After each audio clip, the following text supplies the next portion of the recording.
Mawuoke oganda Luo Okwa mondo koro bedane na kod Bolruok makende kendo horuok e seche magisero ombulu ka achiel to kod neno ni koro dongruok ochopo e gwengego.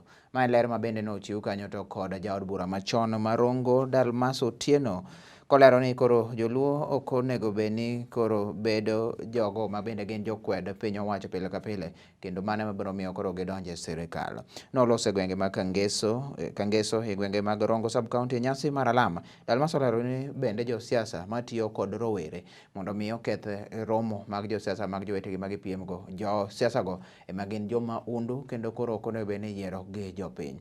Ma joma mokadho bende jatelo maloch nange gwenge mag Nyanza Magu Mutondika yande nolero ni koro telo chom piny Luo ma koro dwani mondo jotelo kik bed ka gigo agoggi to mana mondo mi koro gihore. Ne en wach mabende koro ne osir nyaka kanyo to kod jagoro e migao ma ochune weche mago mabende ng'iyo tij jopiny kata tije mago mag jopiny kata dwachgi bende giwegi.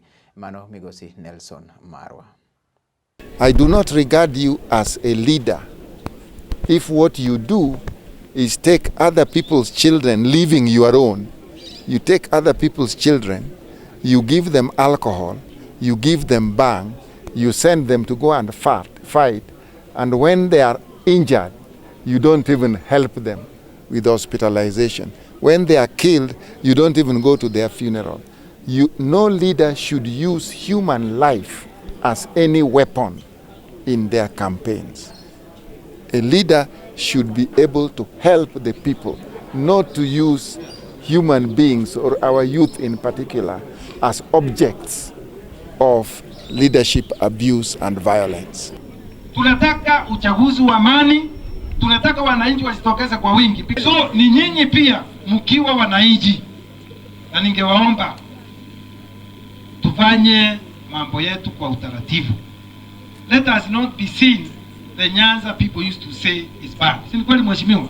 Saa hii mko karibu sana na ile kitu lakini sasa nyinyi tunataka tuonyeshe Wakenya wengine as we approach 9 August. Let us do our politics. Sawa.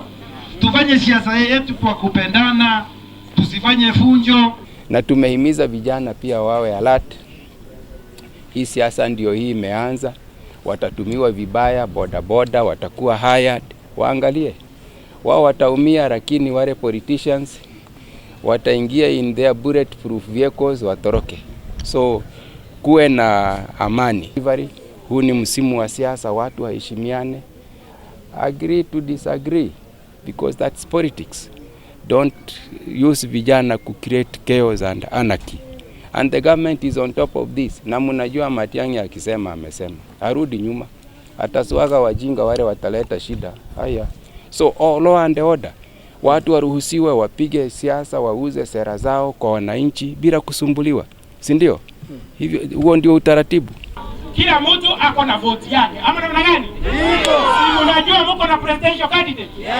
Presidential candidate anahitaji kura yako. Sivyo? Ndio. Kwa hivyo hiyo kura ukiwa naye hiyo ndio nguzo. Ya pili, uhakikishe ya kwamba hiyo kura lazima ufanye nini?